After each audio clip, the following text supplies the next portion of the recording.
Le scénario que je propose a pour volonté de rassembler et de créer une unité à travers la pratique sportive. Il se repose sur deux enjeux de la commune, dont la première est celle des entrées indéterminées à l'est et l'ouest de la commune, et la seconde est de faire face au vieillissement de la population du village, qui connaît aujourd'hui un besoin d'avoir plus de relations intergénérationnelles entre les habitants. Tout l'enjeu pour moi est donc de trouver comment recréer du lien dans le village. Et pour cela, je vous propose un équipement sportif collectif qui devient, en entrée de ville, cette possibilité offerte par Pôle Ouvrière de créer autour des événements sportifs et des entraînements des relations intergénérationnelles. En effet, le levier que j'emploie pour répondre à ces enjeux est celui du sport. Étant porteur de valeurs, de rencontres et de partage, le sport est une activité qui permet de réunir les usagers autour de passions communes et de souder les habitants. De plus, le massif dispose d'un nombre conséquent d'équipements sportifs, même si en son cœur la densité de ces équipements est moindre et plus uniformément répartie entre les communes. Cependant, l'isolement de Colobrières et les longs trajets ne permettent pas à tous les jeunes de participer aux activités que proposent les communes alentours. De plus, Colobrières dispose déjà d'équipements sportifs en périphérie, qui sont aujourd'hui inactifs. C'est pourquoi créer une polarité sportive à Colobrières permettrait de connecter toutes les communes et les jeunes du massif lors de championnats et de tournois. Ainsi, mon projet a trois objectifs. 1. De créer un lieu intergénérationnel.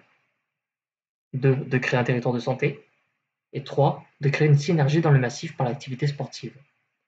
Je ne propose pas simplement un équipement, mais également le réaménagement de cette entrée de village qui est ainsi valorisée. De cette façon, venir observer les acteurs s'entraîner revient à traverser un parc de fraîcheur où les jeux sont disposés au centre. La réalisation de ce parc sportif se développe dans le temps en 4 étapes. La première étape est le passage en agroforesterie et culture des arbres aromatiques, des parcelles en friche ou en sommeil. La deuxième étape est la mise en place de nouveaux chemins d'itinérance et d'un parcours sportif qui est l'opportunité de promenade, traversant différents lieux identitaires et plusieurs ambiances de Colobrières, dont la forêt environnante et le village, mais qui proposerait aussi de nouvelles expériences du territoire, comme un cheminement entre les vergers, un aménagement de la ripisylve pour y permettre une balade auprès de l'eau, d'une expérience sensitive par une ascension à travers les arbres aromatiques, et l'opportunité de flâner sur l'aménagement d'une place minérale publique. La troisième étape est celle de la construction des architectures actives, dont le projet Signal est celui du centre sportif et festif de Colobrières. L'objectif est qu'une partie du projet soit réalisée en chantier participatif, déclenché par des festivités et des démarches associatives et sportives.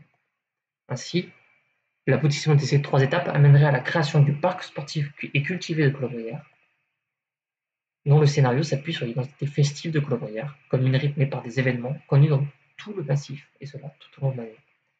En y alliant deux nouveaux événements, cette fois-ci sportifs, comme la Coupe de la Châtaigne en automne, ou bien le Championnat des Morts, toujours dans le but de développer de nouvelles relations au sein du massif.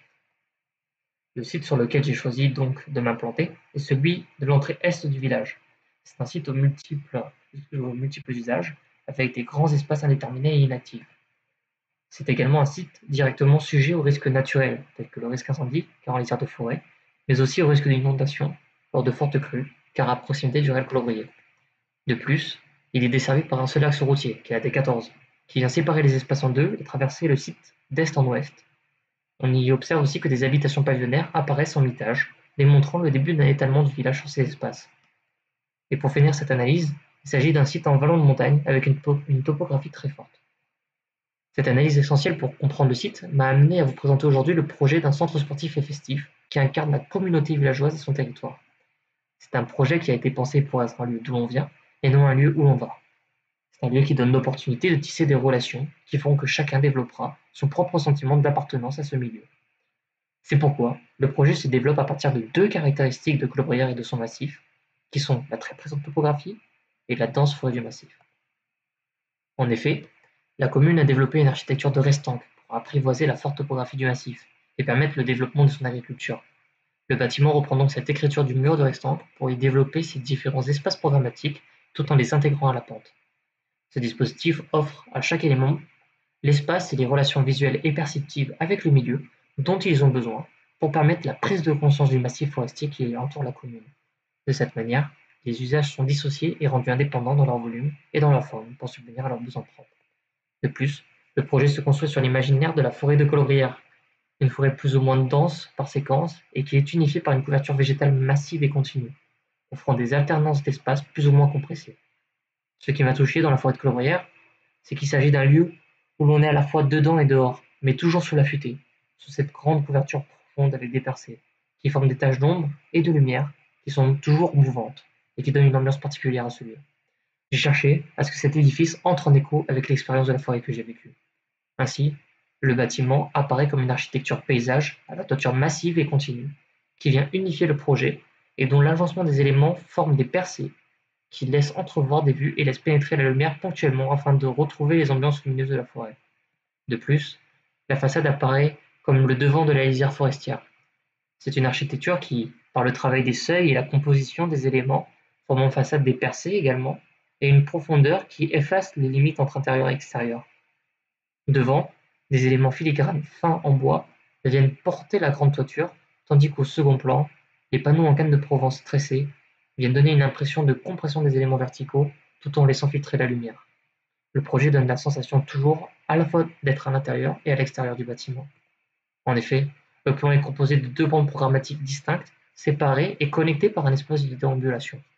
La première partie au nord, et plus proche des terrains sportifs, est dédiée aux relations entre spectateurs et acteurs. Elle comprend des espaces de réserve pour le matériel, 300 places assises et des sanitaires.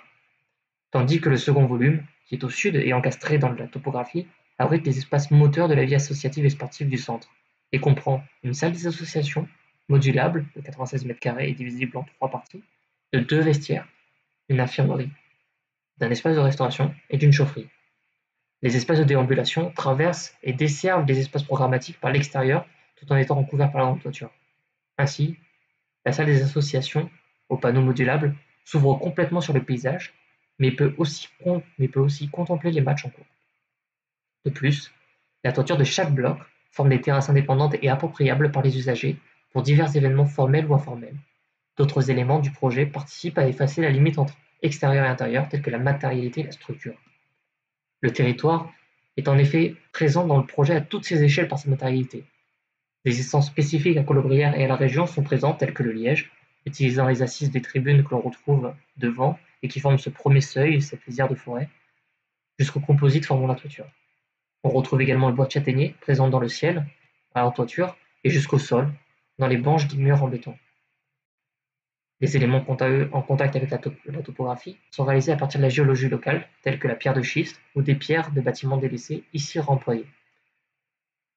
Tandis que pour le savoir-faire local du tissage de châtaignier dont nous avons eu la démonstration, les panneaux en canne de Provence sont pensés pour être réalisés avec les ressources du site et par la réunion des habitants de Colobrières lors d'événements.